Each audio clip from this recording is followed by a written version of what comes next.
Everyone in my family says I'm not the same person I used to be since I cut ties with my mom 3 years ago. The moment that really made me question myself happened last Saturday at my cousin's wedding, when my mom showed up and I left. I'm 29 now and I haven't spoken to my mom since I was 26.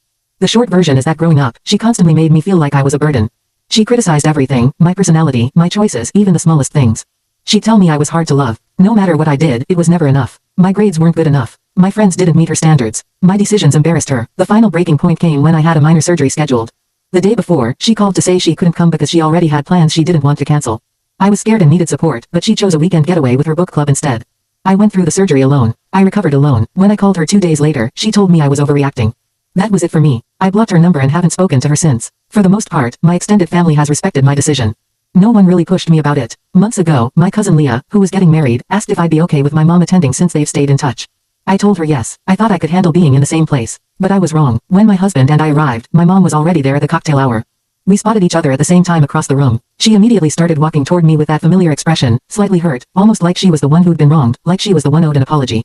I couldn't do it. I turned around and walked straight outside. My husband came after me. I told him I couldn't stay, not for the ceremony, not for the reception.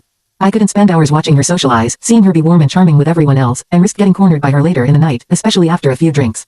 I texted Leah, apologized, told her I loved her, and said I hoped she'd understand. She replied right away, saying she was heartbroken and asking me to stay. But I just couldn't. Instead, my husband and I left and went out to dinner. The entire time, I felt torn, part of me relieved, part of me weighed down with guilt. The next day, I sent Leah a wedding gift along with a card telling her how happy I was for her. But by Sunday morning, the fallout had already started. My aunt called and said I made Leah feel like she had to choose between us on her own wedding day. My uncle texted me, saying I was selfish and immature. A few of my cousins sent similar messages, basically saying that distancing myself from my mom is one thing, but causing a scene at a wedding is another.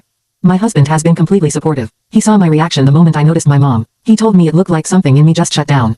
He said leaving was the right decision if that's what I needed. My best friend was more cautious. She asked if I was sure I handled it the right way. She wasn't harsh about it, but she did say that at some point, I might need to learn how to be in the same room as my mom without walking away. I told her that's easy to say when your relationship with your mom isn't complicated.